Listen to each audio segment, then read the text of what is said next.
Sa ngalan ng Ama at ng Anak at ng Espiritu Santo.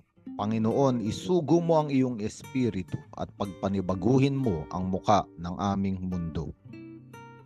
Ang ebanghelyo sa araw na ito ay mula kay San Juan, Kabanata 4, talata 5 hanggang 42. Sa mabuting balitang ito, makikita natin ang ating Panginoong Yesus na naglalakbay at siya ay dumating sa isang bayan na tinatawag na Sicar. Ang lugar na ito ay nasa rehiyon ng Samaria. Doon ay pumunta siya sa isang lugar na may balon na tinatawag na balon ni Jacob sapagkat siya ay napagod na sa paglalakad. Umupo siya sa balon at ayong oras na yon ay katanghaliang tapat. At may dumating na isang babaeng Samaritana upang umigib. At sinabi ni Jesus sa kanya, "Maaari mo ba akong bigyan ng maiinom?" Wala noon ang kanyang mga alagad dahil sila'y bumibili ng pagkain sa bayan. Sumagot ang babae, "Ikaw ay Hudyo at Samaritana ako. Bakit ka humingi sa akin ng inumin?" Sapagkat hindi nakikihalubilo ang mga Hudyo sa mga Samaritano, sapagkat ang mga Samaritano ay itinuturing na mga taong marumi. At sumagot si Jesus, "Kung alam mo lamang ang kaloob ng Diyos at kung sino itong humihingi sa iyo ng inumin, ikaw ang hihingi sa kanya. At bibigyan ka naman niya ng tubig na nagbibigay buhay." Nagtaka ang babae at sinabi ng babae, "Malalim ang balong ito at wala ka namang panalok. Saan ka kukuha ng tubig na nagbibigay buhay?" At sumagot si Jesus, "Ang bawat umiinom ng tubig na ito ay muling mauuhaw. Ngunit ang sino mang uminom ng tubig na ibibigay ko sa kanya ay hindi na muling mauuhaw kailanman. Ang tubig na ibibigay ko ay magiging batis sa loob niya at patuloy na bubukal at magbibigay sa kanya ng buhay na walang hanggan." At sinabi ng babae, "Ginoo, bigyan po ninyo ako ng tubig na ito upang hindi na ako mauhaw at hindi na pumarito upang sumalok muli." Katulad ng sinabi natin, ang mga Samaritano at ang babaeng Samaritana na ito ay tinuturing na marumi. Sapagkat sa lumang tipan, makikita natin na ang bayang Israel ay nahati sa dalawang kaharian.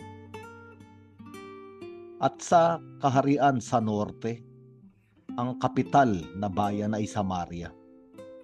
At ito ay winasak ng mga Asiryano. Sinakop ito.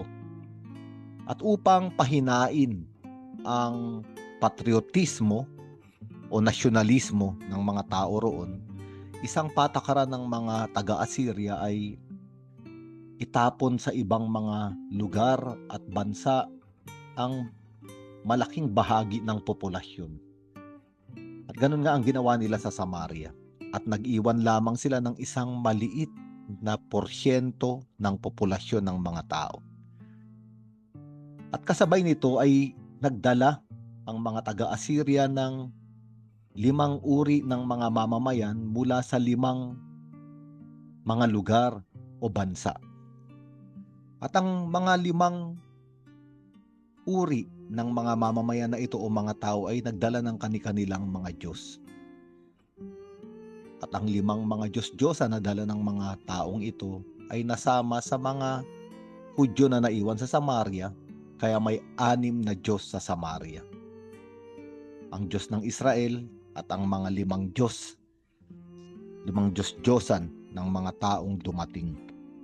Kaya nga mula noon, ang mga Samaritano ay itinuturing na marumi sapagkat sila ay nahaluan ng ibang mga tao, mga hintil, mga pagano.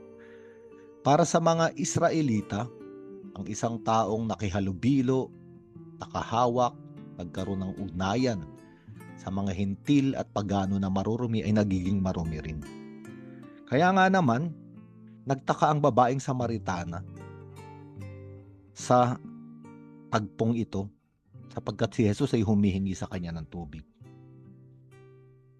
Ngunit kailangan natin malaman na ang babaeng Samaritanang ito ay kinakatawan ang kanyang bayang Samaria. Ang babaeng ito ay umiigib sa katanghaliang tapat. Sapagkat ang mga babae sa bayang Israel, sa kanilang kultura ay namamahala sa mga gawaing bahay. Ito ang kanilang tungkulin at responsibilidad. Paglilinis ng bahay, pagluluto, pag-aaruga sa mga anak, at kasabay nito, kasama rito ay ang pag-iigib ng tubig. Ngunit ang mga babae sa Israel ay hindi nag-iigib ng mag-isa. Palagi silang nagkakasama-sama sa isang nayon. Halimbawa, ang mga babae ay sabay-sabay na umiigib ng tubig sa balon. At hindi sila nag-iigib ng tubig sa katanghaliang tapat sapagkat ang init ng araw sa bayang Israel ay mapanganib. Kaya sila ay pumupunta sa balon sa pagsikat ng araw sa umaga, kung kailan hindi pa mainit, o kaya naman sa paglubog ng araw sa hapon. Kaya nga ang tanong, bakit nag-iisa ang babaeng ito at hindi kasama ng iba? At bakit katanghaliang tapat siya umiigib? At mauunawaan natin ang tagpong ito sapagkat nung humihingi na ang babae kay Jesus ng tubig na nagbibigay buhay, sinabi ni Jesus sa kanya, "Umuwi ka muna at isama mo rito ang iyong asawa." At sumagot ang babae, "Wala akong asawa." At sinabi ni Jesus, "Tama ang sinabi mong wala kang asawa sapagkat 5 na ang iyong naging kasama, kinasama, o itinuring na asawa. At ang kinakasama mo ngayon ay hindi mo pa rin asawa. Totoo ang sinabi mo." At dito, napagtanto ng babae na nababasa ni Jesus ang kanyang kasaysayan. Kaya't sinabi niya, "Ginoo, isa kang propeta." At mauunawaan natin bakit siya nag-iigib sa katanghaliang tapat na mag-isa. Hindi sumasama sa iba sapagkat maaaring ang kanyang kasaysayan ay nagdulot sa kanya ng isang maruming pangalan. Isang babae na nagpapalit-palit ng ugnayan sa mga lalaki. Isang babae na itinuturing na maaari nating sabihin na madaling makuha o maakit ng mga kalalakihan. Ngunit kung ating pagninilayan, ang kalagayan ng babaeng ito ay napakasakit, mapait ang nangyari sa kanyang buhay. Sapagkat siya ay nagtiwala sa pag-ibig. Siya ay 6 na ulit na nagtangkang umibig at mahalin. Ngunit paulit-ulit siyang nasaktan. At kahit pa nga yung kinakasama niya sa oras na ito, sabi ng ating Panginoong Hesus ay hindi niya pa rin asawa, ang ibig sabihin ay wala pa rin kasiguraduhan ang pagmamahal o ang magmamahal sa kanya. Ang babaeng ito na humihingi ng tubig sa Panginoong Hesus ay hindi lamang nauuhaw sa pisikal na tubig. Kung hindi nauuhaw sa pagmamahal, ang kanyang pagkauhaw ay nasa loob ng kanyang puso, nakaukit sa kanyang kalooban. Siya ay naghihintay ng patak ng totoong pag-ibig na titighaw sa kanyang paghahanap ng tunay na pagmamahal. Kaya nga kung ating pagninilayan, hindi aksidente o nagkataon na si Jesus ay kinatagpo ang babaeng Samaritanang ito sa balon. Sapagkat sa tradisyon ng mga Hudyo, kung nais ng isang lalaki na humanap ng iibiging babae, pakakasalan, ang balon ang kailangan niyang puntahan. Katulad nung sinabi natin, sapagkat ito ang pinatutunguhan o pinupuntahan ng mga kababaihan ng bayang Israel, sapagkat kanilang tungkulin ang magdala ng tubig sa kanilang tahanan. Sa lumang tipan, makikita natin ang larawan na ito. Halimbawa, si Abraham, nais niya nang magkaroon ng asawa ang kanyang anak na si Isaac. Isinugo niya ang kanyang aliping si Eleazar. At si Eleazar ay nakatagpo sa balon si Rebecca. At doon nga ay na ipamintuho niya at nasabi ang hangarin ni Abraham sa balon. Kinakatawan niya si Abraham at si Isaac, at sa pamamagitan ng pagtatagpo sa balon, si Rebecca ay pumayag, umayon sa panukala na mapangasawa si Isaac. Ang ikalawa pang katauhan sa lumang tipan ay si Jacob. Noong siya ay tumatakas sa kanyang kapatid na si Esau, siya ay napunta sa isang lugar at sa balon, doon niya nakilala ang kanyang mapapangasawang si Raquel. Nung inalis niya ang malaking bato, mabigat na bato na nakatakip sa balon para sa mga kababaihang kasama si Raquel upang inumin ang kanilang kawan.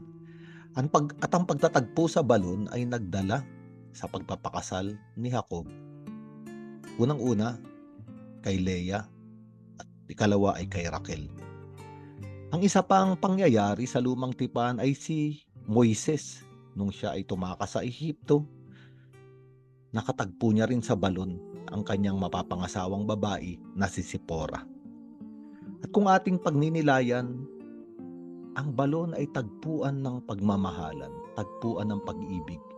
At narito ang isang babaeng uhaw na uhaw sa pag-ibig. Dumanas ng mapait na nakaraan. Sumugal siya sa pagmamahal, ngunit siya ay nasaktan. Isang babaeng wasak. Maaari nating isang babaeng katulad ng isang tapayan na may mga biyak, basag. Kaya lagyan naman ng tubig, tumatagas palabas ang tubig. Ito ang larawan ng babaeng ito. Wala siyang makuhang totoong pagmamahal. Kaya nga si Jesucristo ay kinailangang pumunta sa Samaria, sa Sikar at sa balon na ito upang katagpuin ang babaeng ito na nauuhaw sa pagmamahal at ibigay sa kanya ang totoong pagmamahal sa larawan ng tubig na katulad ng batis na aagos sa kalooban ng taong tatanggap nito. Ang ibig sabihin, ang babaeng ito ay naghahanap ng pag-ibig sa labas. Ngunit nais ilagay ng Panginoong Jesucristo ang pag-ibig sa kanyang puso, sa kanyang kalooban. At katulad ng sinabi natin, ang 6 na lalaking nakasama ng babaeng ito ay larawan ng mga Diyos sa Samaria, 5 Diyos-Diyosan at ang Diyos ng Israel. Maaari nating sabihin na katulad ng babaeng ito, napakaraming tao ngayon ang naghahanap ng pag-ibig sa iba't ibang Diyos-Diyosan sa daigdig na ito. Sa katanyagan, sa kapangyarihan, sa kayamanan, sa mga relasyon at ugnayan, sa pagkakaibigan, sa mga makamundong bagay. Ngunit kadalasan ang mga tao na nag-aakalang sila ay makukumpleto, nag-aakalang sila ay mamahalin kapag nakamtan nila ang mga bagay na ito, ang mga Diyos-Diyosan ng mundo, ay kadalasang humahantong sa kalagayan katulad ng babaeng taga Samaria. Taong uhaw, taong nag-iisa, taong mapait ang dinanas, at patuloy pa ring naghahanap ng tubig na titigahaw sa kanyang uhaw. Isang napakagandang ebanghelyo para sa ating lahat.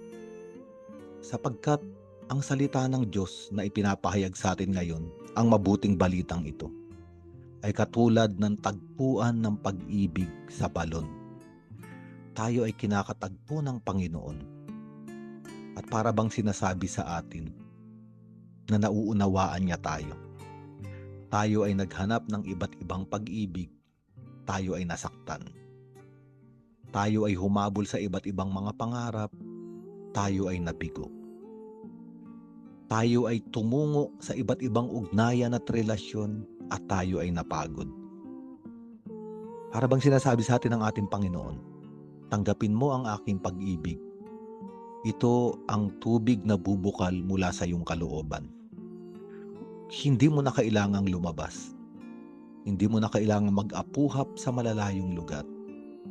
Sa oras na ito, saan ka man naroroon, saan ka man nanggaling, ay may nagmamahal sa iyo. Kung sa oras na ito ay tatanggapin natin ang pag-ibig na walang kondisyon ng ating Panginoong Jesucristo, totoong natagpuan natin siya. Nakatagpo natin siya katulad ng pagtatagpo nila ng babaeng taga Samaria sa balon. Ang isa pang mahalagang salita sa ebanghelyong ito ay humingi ng tubig ang ating Panginoong Jesucristo sa babae sa katanghaliang tapat. At kung tayo ay dadako sa ebanghelyo pa rin ni San Juan sa ika-19 na kabanata, makikita natin doon na si Jesucristo ay ipinako sa krus sa katanghaliang tapat din. At sa krus din yaon ay binigkas ng ating Panginoong Jesucristo, ako ay nauuhaw. Ang ibig sabihin, ang tagpong ito sa ebanghelyong ating pinagdinilayan ngayon ay nagpapatungkol na sa kaganapan ng pagbibigay ng ating Panginoong Jesucristo ng kanyang sarili. Sa krus, tanda ng kanyang walang hanggang pag-ibig sa atin. Hindi nauuhaw ang ating Panginoong Jesucristo sa tubig. Nauuhaw siya sa atin. Nauuhaw siya na tayo ay mahalin. Sa kailaliman ng kalooban ng ating Panginoong Jesucristo, ito ang kanyang malalim na pagnanasa. Ito ang kanyang pagkauhaw. Iligtas ang kanyang mga minamahal. Iligtas tayong lahat. Kaya nga sa krus ding yaon, sa ika-19 na kabanata ng Ebanghelyo pa rin ni San Juan, nung ating Panginoong Jesucristo ay mahimlay na sa kamatayan. Isang sundalo ang sinibat ang kanyang tagiliran at doon ay umagos ang dugo at tubig mula sa kanyang puso. Nauuhaw ang ating Panginoong Jesucristo sa ating pagmamahal. Nauuhaw siya na bigyan tayo ng tubig ng pag-ibig mula sa kanyang puso.